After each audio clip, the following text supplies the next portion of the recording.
ஸ்ரீ இராமாயணம் பாகம் 29. ராமபிரான் பெருங்கடலை 70 வெள்ளம் வானரங்களுடன் எப்படி கடப்பது என்று ஆழ்ந்து சிந்தித்தார். விபீஷணனை பார்த்து, அன்பரே, நமது சேனைகளுடன் 100 யோசனை தூரம் உள்ள கடலை எவ்வாறு கடப்பது என்று வினவினார். விபீஷணர், அண்ணலே, வருணனை வேண்டி வழுத்தி அவருடைய துணையினால் கடலை கடப்போம் என்றார்.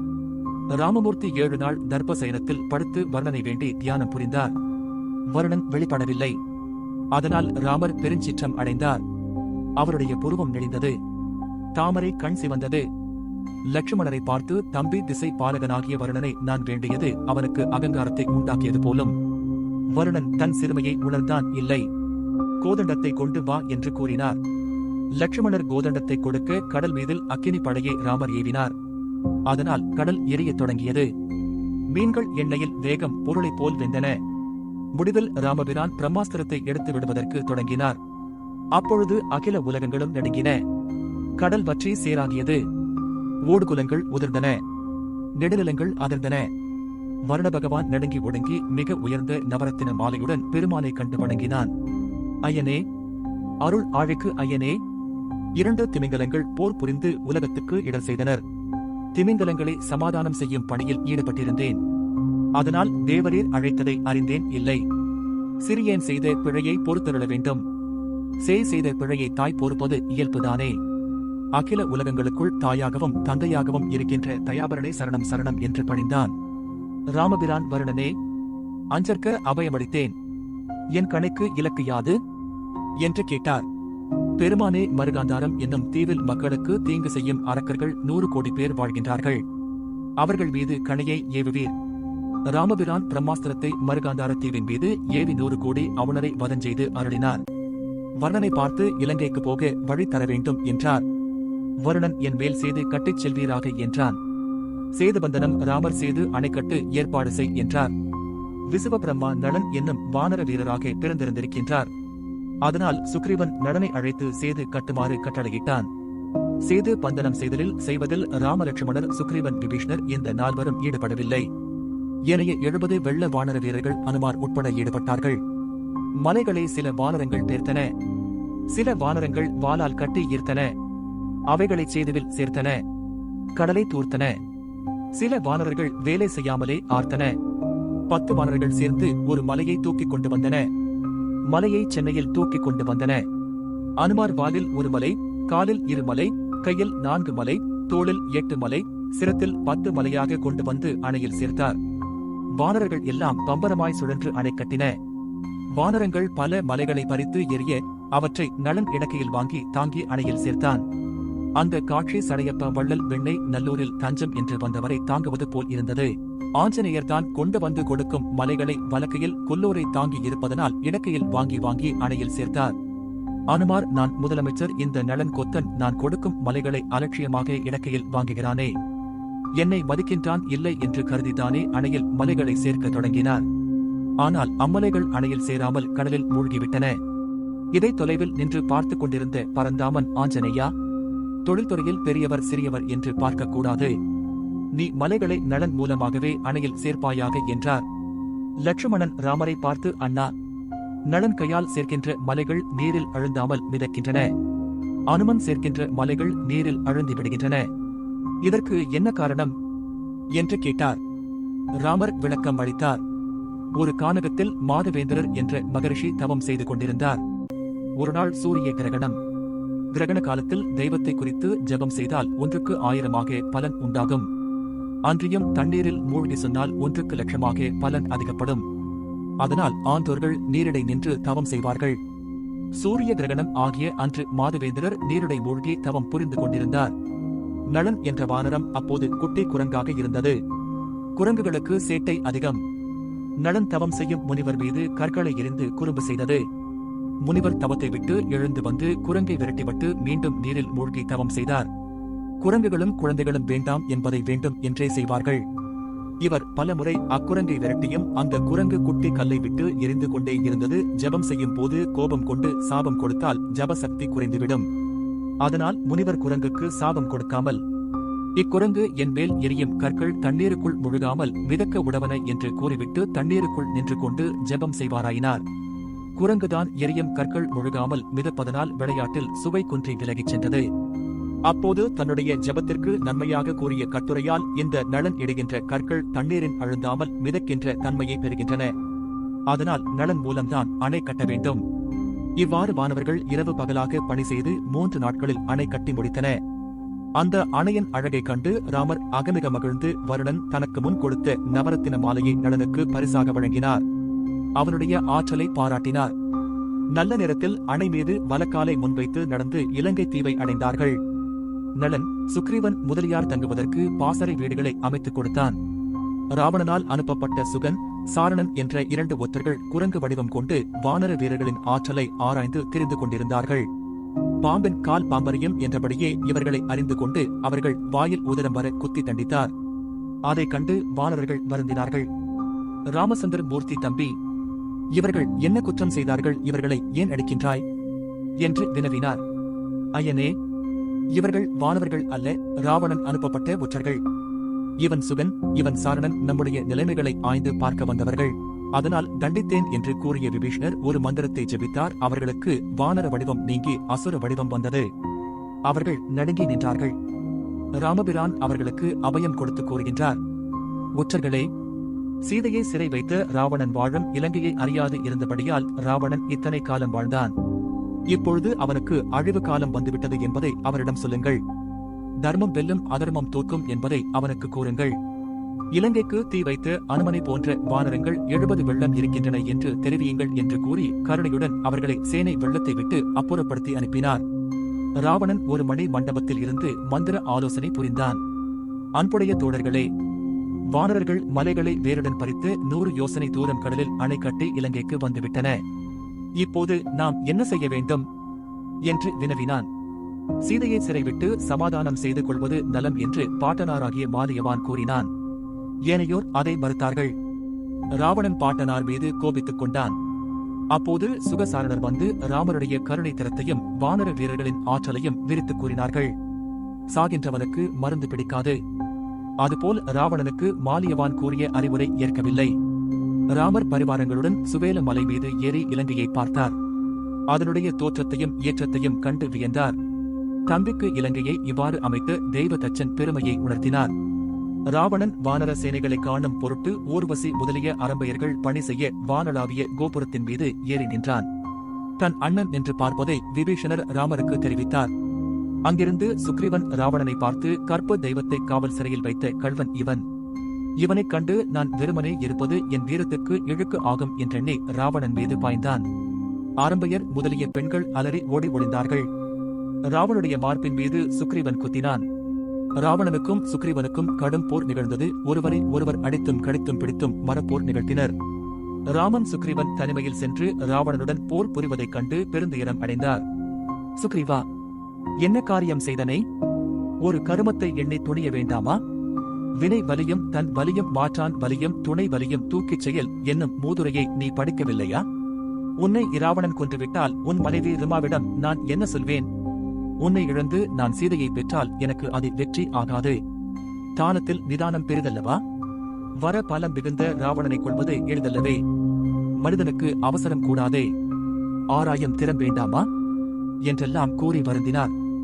சுக்ரீவன் ராவணனுடைய மகுடங்களில் இளம் சூரியனைப் போல் ஒளி செய்கின்ற மணிகளை பறித்துக் கொண்டு வந்து ராமபிரான் திருவடிகளில் வைத்து வீழ்ந்து வணங்கினான்.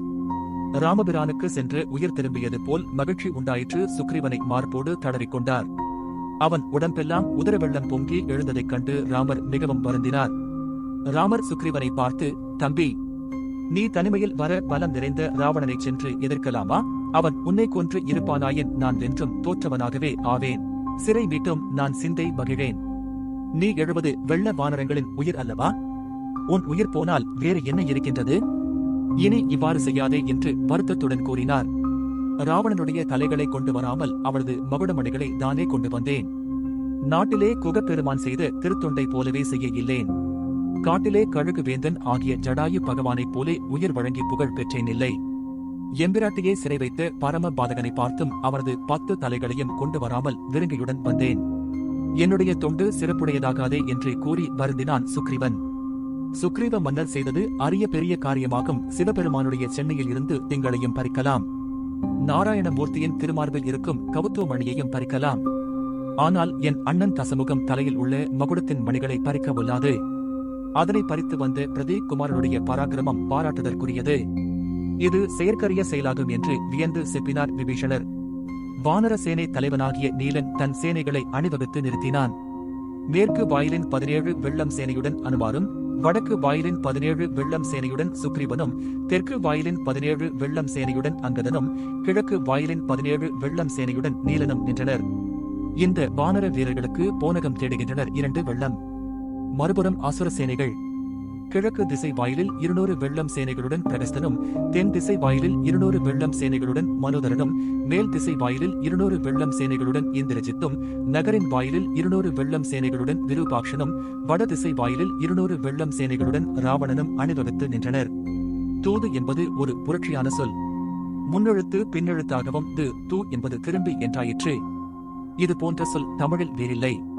தூது என்பது கண் போன்றது. கண் சென்று பற்றும் கருவி.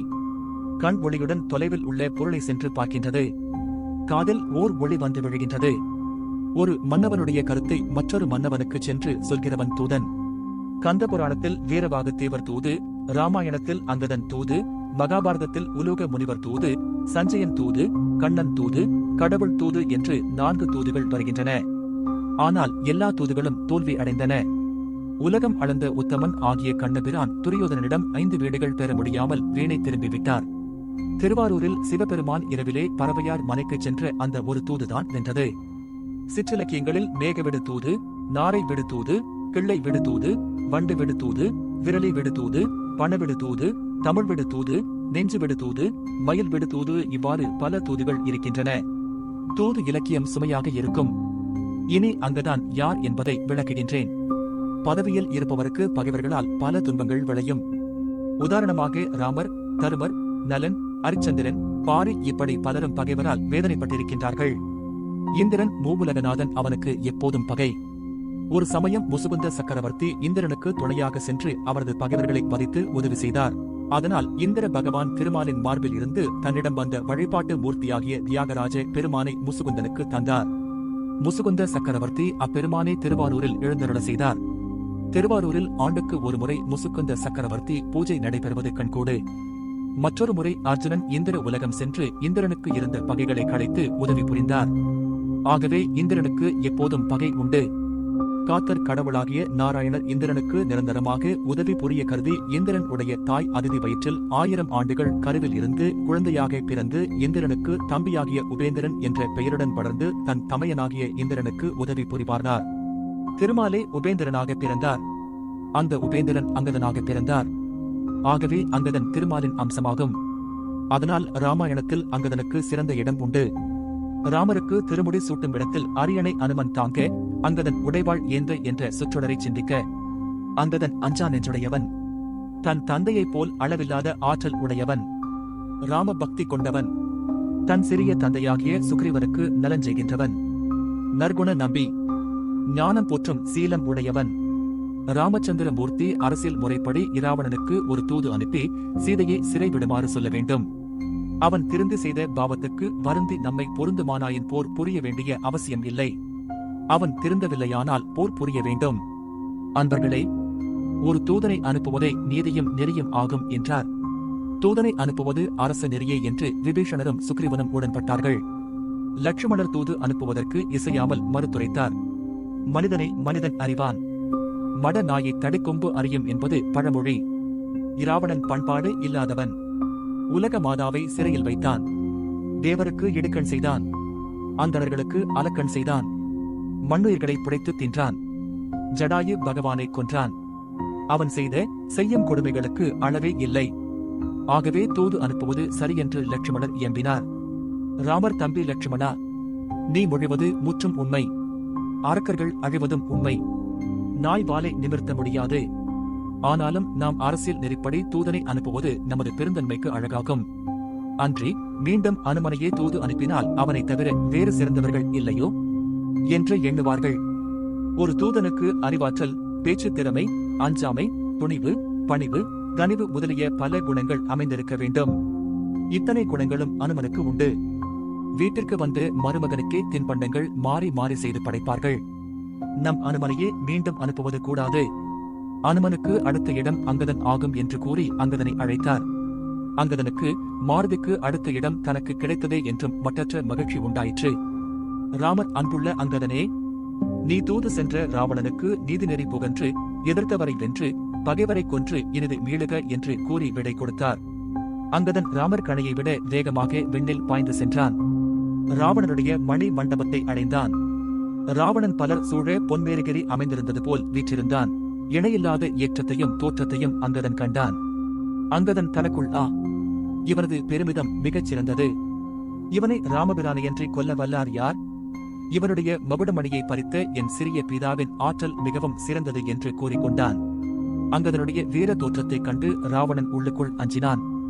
மகோதரா, இது முன் வந்த வானரமா என்று கேட்டான்.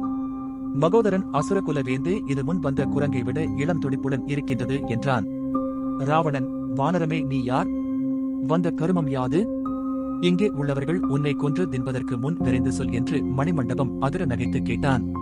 அங்கதன் கூறுகின்றான், ராவணா, பூதங்களுக்கு நாயகனும் கடல் சூழ்ந்த பூமிக்கு நாயகனும் திருமகளையொத்த சீதைக்கு நாயகனும் தெய்வநாயகனும் நீ ஓதுகின்ற வேதங்களுக்கு நாயகனும் விதிக்கு நாயகனும் ஆகிய ராமபிரான் அனுப்பிய தூதன் யான்.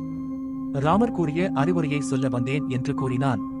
அங்குதான் வார்த்தைகளை கேட்ட ராவணன், ஏ வானரமே, சிவமூர்த்தி அன்று திருமாலும் அன்று பிரம்மதேவனும் அன்று இவர்கள் என்பால் வர தயங்குவார்கள். குரங்குகளை கூட்டி சிறிய கடலை செய்து கட்டி வருந்துகின்ற ராமனா உலகநாதன், நீ யார்? உன் பேர் யாது என்று வினாவினான். அங்கதன் கூறுகின்றான், தசகிரிவா. இலங்கையில் ராவணன் என்றொருவன் இருந்தான். அவனை வாலில் கட்டி அவன் உதிரம் எங்கும் சிங்க மலைகள் தோறும் பாய்ந்து அவனை அடக்கி ஒடுக்கிய மகாவீரன் வாலி. அந்த வாலி கடலை கலக்கி அமிர்தத்தை தோன்றச் செய்தவன். அத்தகைய வித்தக வாலியின் மைந்தன் நான். என் பேர் அங்கதன். இதை கேட்ட ராவணன் புன்னகை புரிந்து, என் அருமை மகனே, உன் தந்தையாகிய வாலி என் உயிர்த்தோழன். தந்தையை கொன்ற ராமன் பின்னே நீ அடங்கி ஒடுங்கி நடுங்கி சென்று வாழலாமா? இது உன் பெருமைக்கு இழுக்கு அல்லவா? நான் சீதையை உடைமையாக பெற்றேன். உன்னை மகனாக பெற்றேன். இதைவிட பெரும்பேறு எனக்கு என்ன இருக்கின்றது? அந்த மானுடர்கள் இன்று நாளை அழிந்து விடுவார்கள். உனக்கு நான் முடி சூட்டுவேன். உன் அரசை உனக்கு தருவேன் என்றான். அங்கதன், ஏ மூடனே, இங்கு உள்ளவர்கள் அனைவருக்கும் மரணவாசம் நெருங்கிவிட்டது என்று விபீஷணன் எங்கள் பால் வந்தான். இலங்கைக்கு அரசனாக அவனுக்கு நாங்கள் முடிசூட்டினோம். வாயில் வந்ததைச் சொல்லி என்னை வஞ்சம் செய்ய முயல்கின்றாயோ? நீ பட்டம் கொடுக்க நான் அரசாட்சியை பெறுவேன் என்பது நாய் நல்லரசை கொடுக்க சிங்கம் பெற்றுக் கொண்டது போல் ஆகும். நீ இப்படி ஆனாயே, இவ்வாறு கெட்டுப் போனாயே. பெண்ணாசையால் அழிந்தவர் பலர். சந்திரன், இந்திரன், சுந்தோபசுந்தரர் முதலியார் பெண் ஆசையால் அழிந்தவர்கள். இலங்கை வேந்தனே, நீ புலத்தியர் மரபில் வந்தவன். புலத்தியர் பிரம்மகுமாரர். பரமகுலத்தில் வந்த நீ 1000 வேதங்களை ஓதினாய். நீ பரதாரகமனம் செய்யலாமா? உனக்குள்ள மனைவியர் போதாதா? அசுரர் குலம் அழிய ஆசைக்கு அடிமையாகாதே. தேவியை விடுக, இல்லையேல் ஆவியை விடுக. இரண்டில் ஒன்று செய்க என்று கூறினான். ராவணன் இதைக் கேட்டு சினந்து இவனை பற்றுங்கள், ஏற்றுங்கள் என்று அரக்க வீரர்களை ஏவினான். அங்கதன் அவர்களை கொன்று முதலையும் மூர்க்கணம் கொண்டது விடா என்று கருதி வான் வழியாக வந்து ராமரை வணங்கி பெருமானை வளவளவென்று கூறுவதானால் என்ன பயன்? மூடன் தலை அற்றாலன்றி அவன் ஆசையராது என்று கூறினான். தொடரும்.